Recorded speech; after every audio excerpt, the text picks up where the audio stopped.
현대 미술 감상 방법의 변화. 현대 미술 감상이 변화했나? 라는 질문을 해보면 앞서 보셨던 앤디 골드워스의 작품을 보더라도 뭔가 과거의 미술을 감상한다는 것과는 좀 다른 방법으로 해야 하나? 라는 질문을 안게 하죠. 미술에 대한 사전적인 정보가 없다면 어떤 질문을 하는 것조차도 쉽지가 않을 것 같은데요. 근데 우리 많은 현대인들은 뭔가를 느끼기 전에 알고 싶어 하죠. 영화관에 갈 때도 예고편이나 사전 정보를 먼저 살피고 가는 분들도 있고, 그래서 우선 저걸 무슨 미술이라고 하나, 그리고 뭘 봐야 하는 거지, 이런 질문들이 머릿속에서 싸우다가 감상하는 데 방해가 됐을 수도 있습니다. 이것은 미술 감상의 방법이 변화했던, 아니면 형태가 변화했던, 무언가 달라졌기 때문일 텐데요. 상식적으로 그 미술이라고 생각했던 작품들이 잘 안 보이죠. 재미있는데 근데 저게 미술이야? 어떻게 봐야 하지? 그 방법의 변화의 이유를 이야기해 보려고 합니다. 이렇게 두 가지로 한번 살펴보았는데요. 일반적인 미술에 대한 우리의 기대와 그 다음에 현대 미술에 대한 감상, 이렇게 변화를 살펴보았습니다. 일반적으로 우리가 미술에 대한 기대를 할 때 대상은 똑같이 그림이어야 되지 않을까? 근데 우리 현대 미술, 요즘 지금 현대 미술을 살펴보게 되면 변형된 그림 또는 무슨 그림인지도 잘 모르는 형태들이 보이고요. 그리고 일반적인 미술에 대한 기대로 보면 균형 잡힌 형태와 구도, 하지만 불안정하고 일그러진 형상들을 보기도 하고요. 우리는 평면 그림을 보려고 하는데 입체 공간 또는 설치된 작업들을 보이기도 하고요. 익숙하고 편안한 그림이어야지 조금 마음도 편하고 위로가 되지 않나? 근데 낯설고 어색하고 괴팍하고 이상한 형상까지 보이게 합니다. 미술이라는 것은 힐링이 되고 고상해야 하지 않을까? 근데 이걸 보면 더 불안하고 불쾌하고 복잡해지는 것 같은 느낌이 들기도 합니다. 그것이 미술 감상 방법이 변화했기 때문일 텐데요. 이러한 변화들이요. 왜 변화했을까요? 미술가들이 무슨 일이 있었길래 그림을 그렇게 그리기 시작을 했을까요?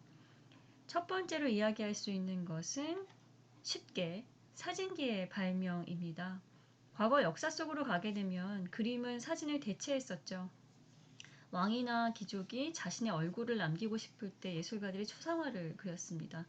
사진기가 생기고 예술가들은 더 이상 똑같이 그리는 것을 직업으로 생각할 수 없게 되고 다른 길을 모색하게 됩니다. 여기서 똑같이 잘 그린 그림이 더 이상 주목을 받지 못하게 되죠. 그러니 감상자도 그림을 볼 때 잘 그린 그림보다는 그 이상의 것을 기대할 수밖에 없겠죠. 그래서 우리는 이 이야기를 이렇게 이야기합니다. 그 사진이 기존 미술의 재현의 역할을 하게 되었다고요. 다음으로는 예술가들의 모더니즘에 대한 저항, 이건 좀 어려운 이야기가 될 수 있을 텐데요. 간단히 이야기하면 전쟁, 2차 세계대전이라는 전쟁 이후에 서구 사회는 기존의 체제와 사상들에 반발을 합니다. 여기에 미술은 어떻게 하냐? 모더니즘에 대한 저항을 하게 되거든요. 그러면서 현대 예술의 형태들, 팝아트, 이런 여러분들이 퍼포먼스, 이런 형식들이 생기게 됩니다. 이것은 다음에 수업 시간에 자세히 다룰 테니 걱정하지 않고 그냥 듣고 넘어가시면 될 것 같습니다. 세 번째로는 시대의 요구입니다. 아까와 같이 예술가들이 더 이상 재현의 역할을 하지 못하게 되면서 관람자들의 어떤 요구도 생기기 시작을 하면서 시대를 반영하는 이런 미술은 현실을 직시하게 되고 그 요구를 탐구하게 되는 거죠. 그리고 관람자는 그 감각이 훨씬 더 확장이 되기 시작을 합니다. 지금과 같은 스마트폰이라는 것이 있는 현실에서도 마찬가지겠죠. 4D, 5D 이런 것들에서 우리의 감각이 확장이 되었기 때문에 미술도 더 그 이상의 것을 탐구하기 시작을 하는 것이죠. 그래서 우리가 여기서 생각해 볼 거리는요. 언제 우리가 감탄사, 감동을 받았을까를 역으로 한번 생각해 보는 것입니다. 그래서 나의 감상의 척도가 어디에 있는지를 다시 한번 살펴보는 것이 필요로 할 것입니다. 여러분들 이 수업에서 감상 방법을 제안한다라는 것은 어쩜 좀 억지일 수 있습니다. 근데 현대 미술을 감상하는 데 있어서 어떤 안내 정도를 해보려고 합니다. 감상하기 시작하기 전 그 현대 미술이라는 단어가 좀 덜 어렵게 할 수 있도록 노력해 보도록 하겠습니다. 우선은 첫 만남, 그 다음에 미술사적인 이해, 세 번째는 작가와 현실에 대한 이해 이렇게 생각해 보았는데요. 만남은 뭐 사람 처음 만났었을 때 첫인상 그 얘기 드렸었죠. 그리고 두 번째는 미술사적인 이해입니다. 이전 슬라이드에서 예술가들이 모더니즘에 대한 저항을 했다고 했죠. 그것이 현대 미술의 변화를 일으켰다라고 말씀드렸습니다. 미술에서의 모더니즘을 알아야 뭘 저항했는지를 알 수 있기 때문에 이러한 미술사적인 이야기는 꽤 재미있을 수 있을 겁니다. 재미있길 바랍니다. 그리고 현실과 작가에 대한 이해, 그리고 작가와 작품 표현에 대한 이해, 이거는 많이 진행을 했던 것으로 알고 있습니다. 자, 예술가가 어디에서 영감을 받았고, 예술가가 바라보는 현실은 어땠었고, 그것을 어떻게 구현을 했는지, 예술가는 어떠한 경험을 했길래 저런 작품이 나왔는지는 많이 시중에도 나와 있지요. 이런 것들을 살펴볼 거고요. 좀 전 예를 들어서 말씀해 드리면 리버 앤 타이드라는 아까 보셨던 그 영상의 작품으로 한번 미술을 예를 들어 볼게요. 보고 난 후에 여운이 어떠셨나요? 어떤 분은 졸리다. 이게 1시간 정도의 영상인가요? 이걸 계속 사실 수업 시간에 보여드리거든요. 대학원 수업 시간에서는 1시간 내내 보고요. 그럼 반 정도는 자는 것 같아요. 지루하다. 뭐 이런 얘기가 보통이고요. 근데 어떤 분들은 여기에서 큰 어떤 감흥을 받기도 합니다. 또는 그냥 쉽게 편하게 밝네, 한가하네, 뭐 이렇게 다큐멘터리를 보는 것 같은 느낌을 받네. 이런 느낌을 받는 분도 계시고요. 기억을 이렇게 더듬어 보면 그는 어떤 뒷동산에 앉아서 얼음으로 무언가를 만들어내죠. 그리고 나뭇가지를 엮어서 어떤 형상을 만들기도 합니다. 그것을 만들기 위해서 어떤 인위적인 공구들을 전혀 가지면서 만들어내가지 않아요. 주변에 아주 자연의 재료들로 만들어 나갑니다. 만들다가 그 바람 때문인지 오랜 시간 공들인 게 무너졌던 거 여러분들도 이렇게 탄성을 하셨는지요? 이 장면에서 감상자들이 이렇게 보통 이런 탄식을 하거나 어떤 어르신이나 학생들은 막 웃더라고요. 근데 작가는 반복해서 만듭니다. 이렇게 이웃의 모습을 보듯 작가는 어떤 무언가를 만나고 관찰을 하는 겁니다. 자기가 주변에 보이는 풍경들을요. 이 영상이 끝까지 보다 보면요. 이 작가는 지나가는 행인을 한번 만나요. 그리고 이야기를 나눕니다. 행인은 말을 걸고 관찰하고 뭐 만드는 거야 라고 묻고 자신의 느낌과 연상되었던 어릴 적의 기억들을 이야기를 하거든요. 이것이 예술 감상의 시작이에요. 첫 번째 단계입니다. 작가 또한 그렇게 자연을 만났을 겁니다. 미술은 이런 거라고 생각이 들어요. 돈을 벌 수 있는 게 아니라 뭔가 풍요롭게 해주는 막연한 기대를 갖게 하지 않나요? 이렇게 시작하면 좋을 것 같습니다.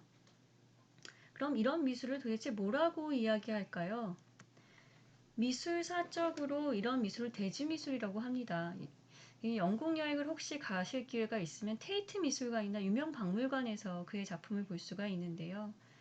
대지미술은 20세기 중반에 시작이 되었어요. 근데 왜 시작이 되었을까요? 여러 가지 이야기를 할 수 있지만 작가들이 갤러리, 미술관, 즉 안에서 전시하는 게 점점 실증나기 시작해서 새로운 시도를 해보고자 밖으로 나갔다라는 이유도 있습니다. 이러한 자세한 이야기는 대지미술을 다룰 때 다시 한번 다루도록 하겠습니다. 대체적으로 예술가 지금의 작품의 예술가들은 내가 하고 있는 지금 현재의 작품에 안주를 하지 않죠. 끊임없이 새로움을 쫓아다니기 때문일 것입니다. 앤디 골드워시도 조각하는 스튜디오에서 작업 공간을 집의 뒷동산으로 떠나게 됩니다. 공간부터 바꿉니다. 공간을 바꾸니까 재료도 바뀌게 되고 생각도 변화하게 되는 거죠. 감상자도 그 세계를 경험하게 되고요. 작가 노트 한번 살펴볼게요. 작가 노트를 보니 이렇게 이야기합니다. 우리는 자주 우리 스스로가 자연이라는 것을 잊는다. 자연은 우리와 떼래야 뗄 수가 없다. 그래서 우리가 자연과의 관계를 잃었다고 할 땐 우리가 우리 스스로를 잃어버렸다는 것이다 라고 말합니다.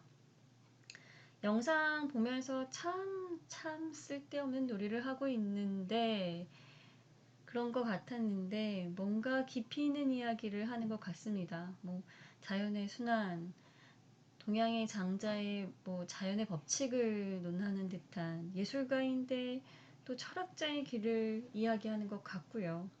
예술가가 우리가 상상했던 거와는 조금 다른 일을 하고 있습니다. 뭔가 변화한 것 같습니다. 근데 이거 보면 뭔가 어떤 식으로든 위안이 좀 되지 않나요? 예술 그 자체의 속성은 여전히 돌아가는 길에 한 번쯤 생각나고 일상에서의 환기가 되기도 합니다. 예술은 시대의 변화와 함께 변화하고요. 요즘 아이들 좀 이해하기 어렵다라는 말 하죠. 근데 요즘 미술도 시선을 좀 달리할 필요가 생긴 거죠. 그러면 예술 좀 어렵지 않게 볼 수 있지 않을까라는 생각을 합니다. 왜냐하면 예술은 별로 그렇게 크게 생각보다 근원적인 것은 달라지지 않았다고 생각이 들거든요. 이 사진은요, 제가 너무나도 존경하고 좋아하는 두 분의 사진을 이렇게 같이 가져와 봤습니다. 앤디 골드워스의 느긋한 하루와 왼쪽에 백남준 선생님의 그 맑은 미소, 이 너무 닮아 있죠.